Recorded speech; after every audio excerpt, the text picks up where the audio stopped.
बिस्मिल्लाहिर्रहमानिर्रहीम। अस्सलाम वालेकुम डियर 6 क्लास के स्टूडेंट आज के लेक्चर में हम एक्सरसाइज 6.2 करेंगे मैथमेटिक्स की। जो लास्ट लेक्चर था उसमें हमने एक्सरसाइज 6.2 का क्वेश्चन नंबर 4 तक कर लिया था, तो आज हम जो नेक्स्ट क्वेश्चन हैं वो करेंगे। स्टूडेंट आपसे गुजारिश की जाती है कि मेरे चैनल को सब्सक्राइब करें, बेल आइकन को क्लिक करें, वीडियो को लाइक करें, शेयर करें, कमेंट्स करें। Thank you very much. Exercise 6.2 में हमारे पास जो मेन टॉपिक था वो था सॉल्यूशन ऑफ लीनियर इक्वेशन। तो लास्ट लेक्चर में स्टूडेंट मैंने आप लोगों को बड़ी तफसीलन बताया था कि लीनियर इक्वेशन किससे कहते हैं और इनका सॉल्यूशन कैसे फाइंड करते हैं। तो आज हम यहाँ पर पहले जो लास्ट लेक्चर्स है उसका रिव्यू देखेंगे और इसके बाद क्वेश्चन नंबर 5 करेंगे। तो सबसे पहले हम यहाँ पे ये देखेंगे कि लीनियर इक्वेशंस क्या होती है। तो लीनियर इक्वेशंस की डेफिनेशन होगी कि an equation of the form ax plus b is equal to c, यानी अगर कोई इक्वेशन जो है वो इस फॉर्म में लिखी गई हो, ax plus b is equal to c की फॉर्म में हो, where a is not equal to 0, यानी जो a है यानी x का कोफिशिएंट a है इसको 0 के इक्वल नहीं होना चाहिए, and a b c are constant, और यहाँ पर a b c क्या चीज़ है, कांस्टेंट है, इज कॉल्ड लीनियर इक्वेशन। तो फिर इस टाइप की जो इक्वेशन होगी इसको हम क्या कहते हैं, लीनियर इक्वेशन कहते हैं। जैसे फॉर एग्जांपल स्टूडेंट मैं आपके सामने एक इक्वेशन लिखता हूँ 3x plus 4 is equal to 5। इसमें देखें ये जो आपके पास 3x plus 4 is equal to 5 है, इसमें इसको अगर कंपेयर करें ax plus b is equal to c के साथ, तो एक a की जगह आपके पास 3 है, b आपके पास 4 है, c आपके पास क्या है 5 है। तो यहाँ पर ये याद रखना है कि ये जो 3, 4 और 5 है ये कांस्टेंट है, और जो x है दैट इज कॉल्ड वेरिएबल। इसको हम क्या कहेंगे, वेरिएबल कहेंगे, क्योंकि इस इक्वेशंस के अंदर एक ही वेरिएबल इन्वॉल्व हो रहा है यानी x आ रहा है। तो इसको इसलिए हम लोग linear equation in one variable भी कहते हैं। अब स्टूडेंट हम जब भी किसी भी लीनियर इक्वेशंस का सॉल्यूशन फाइंड करते हैं, तो किसी भी लीनियर इक्वेशन का सॉल्यूशन फाइंड करने से मतलब ये होता है कि उस इक्वेशन के अंदर जो वेरिएबल है उसकी वैल्यू फाइंड करना। तो जैसे आपके पास क्वेश्चन नंबर 5 है, सॉल्व द फॉलोइंग इक्वेशन, और इसका पार्ट 1 है y plus 4 is equal to 8 minus y है। तो अब इस इक्वेशन को आपने सॉल्व करना है, और इस इक्वेशन में जो वेरिएबल इन्वॉल्व हो रहा है यानी जो वेरिएबल आ रहा है वो क्या है, y है। तो इट मींस के सॉल्व करने से मतलब ये होगा कि इसमें हमने y की वैल्यू फाइंड करनी है। तो हम वेरिएबल y की वैल्यू कैसे फाइंड करेंगे उसको यहाँ पर हम चेक करते हैं। तो सबसे पहले स्टूडेंट के ये जो माइनस वाई है इक्वेशन की सेकंड साइड पे, इसको मैं इक्वेशन की लेफ्ट हैंड साइड पे शिफ्ट करता हूं, तो माइनस वाई साइड पे आके क्या होगा, प्लस वाई होगा, और राइट हैंड साइड पे क्या रह जाएगा, 8 रह जाएगा।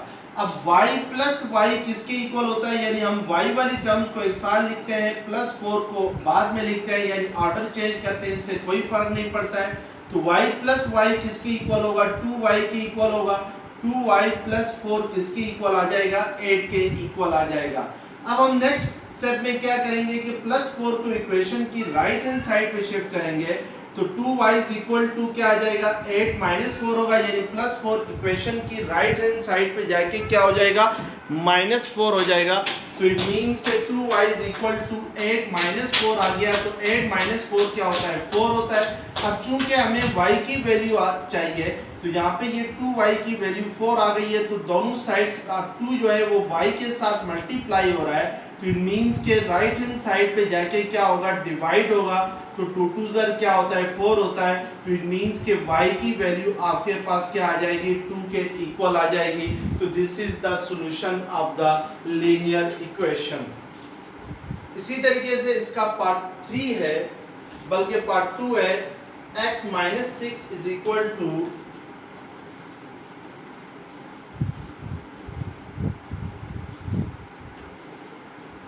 x minus 6 is equal to 4 minus 9x है। यानी आपने यहाँ पर जो वेरिएबल यूज हो रहा है दैट इज x, तो हमने इस इक्वेशन में x की वैल्यू फाइंड करनी है। तो उसके लिए हम सबसे पहले क्या करेंगे कि माइनस 9x को इक्वेशन की लेफ्ट हैंड साइड पे शिफ्ट करेंगे।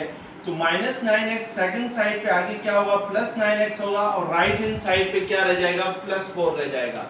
अब ये जो माइनस 6 है इसको इक्वेशन की राइट हैंड साइड पे शिफ्ट करते हैं, तो ये 6 प्लस 4 होगा, और 6 प्लस 4 किसके इक्वल होता है, 10 के इक्वल होता है।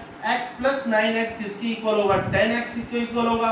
अब 10x के साथ लेफ्ट हैंड साइड पे मल्टीप्लाई हो रहा है, तो राइट हैंड साइड पे जाके इस 10 के साथ ये 10 डिवाइड होगा, तो 10 डिवाइडेड बाई 10 क्या आ जाएगा, 1 आ जाएगा।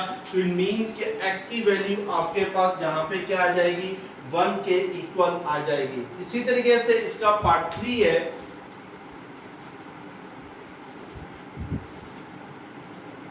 2y minus 7 is equal to 7y minus 27। अब आपने स्टूडेंट यहाँ पे भी यही प्रोसेस करना है कि y की वैल्यूज को इक्वेशन की एक साइड पे लेके जाना है, और बाकी जो कांस्टेंट टर्म्स होंगी इक्वेशन की दूसरी साइड पे लेके जाना है। तो अब हम यहाँ पे क्या करते हैं कि ये जो 2y है इसको इक्वेशन की लेफ्ट हैंड साइड से राइट हैंड साइड पे शिफ्ट करते हैं। तो 2y जो है लेफ्ट हैंड साइड से राइट हैंड साइड पे आके माइनस हो जाएगा, यानी आपके पास 7y माइनस 2y माइनस 27 होगा। अब 7y माइनस 2y किसके इक्वल होता है, 5y के इक्वल होता है, और ये जो माइनस 27 है इसको इक्वेशन की लेफ्ट हैंड साइड पे शिफ्ट करते हैं, तो माइनस 27 लेफ्ट हैंड साइड पे जाके क्या होगा, प्लस 27 के इक्वल हो जाएगा।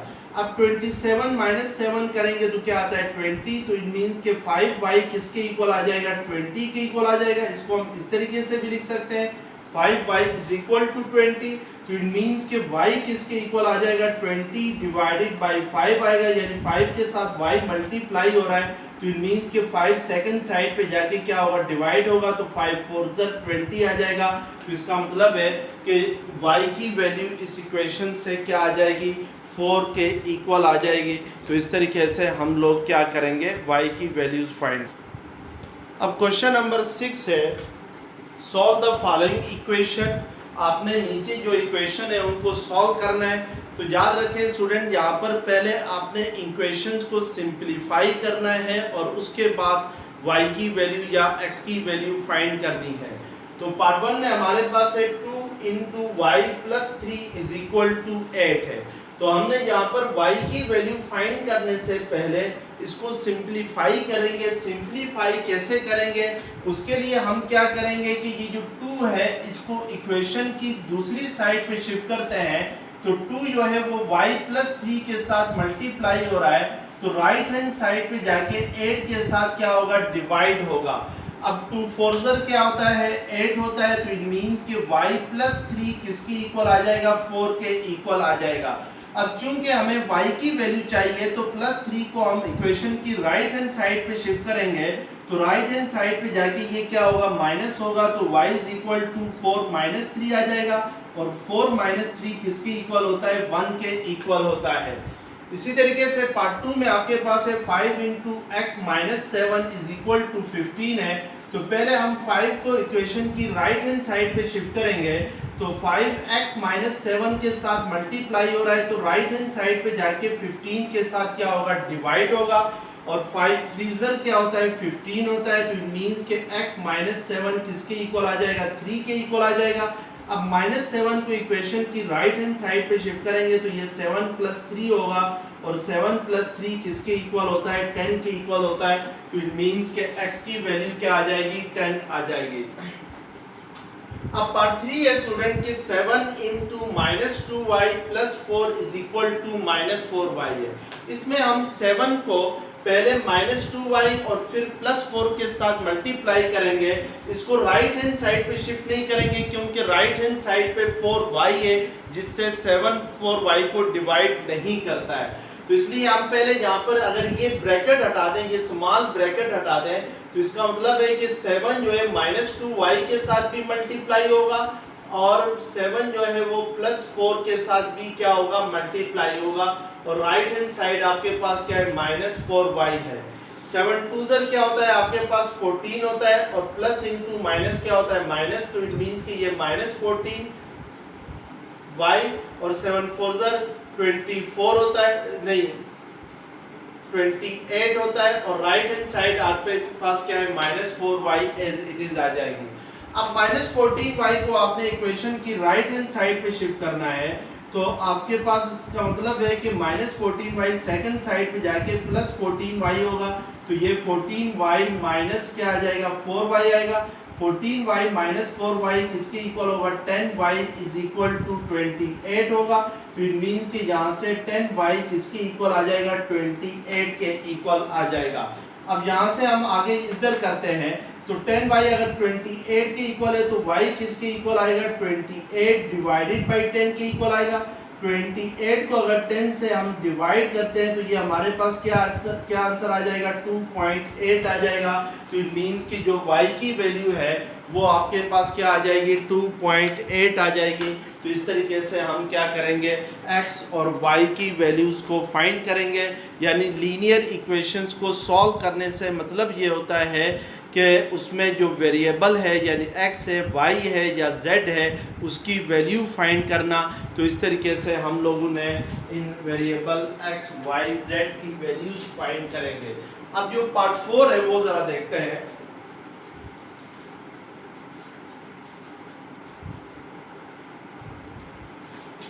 पार्ट 4 है आपके पास 3 into 2 minus 4z, 3 into 2 minus 4z is equal to -18 है। अब यहाँ पे स्टूडेंट जो वेरिएबल आ रहा है वो हमारे पास z आ रहा है, यानी z वेरिएबल आ रहा है। इट मीन्स कि हम z की वैल्यू फाइंड करेंगे इस इक्वेशन को सिंप्लीफाई करके। तो इसके लिए हम पहले 3 जो है वो 2 माइनस 4z के साथ मल्टीप्लाई हो रहा है, तो इक्वेशन की राइट हैंड साइड पे जाके -18 के साथ क्या होगा, डिवाइड होगा। इसका मतलब है 2 minus 4z is equal to 3 6 18 होता है, तो ये -6 के इक्वल आ जाएगा। अब -4z को इक्वेशन की दूसरी साइड पे लेके जाए तो ये +4z होगा, -6 एज इट इज आएगा। अब इस -6 को इक्वेशन की लेफ्ट हैंड साइड पे शिफ्ट करते हैं तो ये 6 + 2 होगा, 4z हो जाएगा। तो 6 + 2 क्या होता है, 8, तो 8 इज इक्वल टू 4z की इक्वल आएगा। अब हमारे पास जो 4z की वैल्यू आ गई वो क्या आ गई, 8 आ गई। और हमने यहाँ से z की वैल्यू फाइंड करनी है, तो 4 सेकंड साइड पे जाके डिवाइड होगा, तो 4 1 4 4 2 8, तो इट मीन्स कि z की वैल्यू क्या आ जाएगी, आपके पास 2 के इक्वल आ जाएगी। तो इस तरीके से हम लोग क्या फाइंड करेंगे, z की वैल्यू फाइंड करेंगे। ये बात याद रखें स्टूडेंट की जो भी अल्फ़ाबेट होगा लीनियर इक्वेशंस के अंदर, x हो, y हो, a हो, b हो, C हो, D हो, P हो, वो सब वेरिएबल होंगे। और उन्हीं की जब भी किसी भी लीनियर इक्वेशंस को सॉल्व करने का कहा जाए तो उस लीनियर इक्वेशंस के अंदर जो वेरिएबल आ रहा है उसकी वैल्यू हम फाइंड करते हैं, तो that is called solution of a linear equation. तो नेक्स्ट लेक्चर में हम इंशाल्लाह एक्सरसाइज 6.3 करेंगे। तब तक के लिए अल्लाह हाफिज़।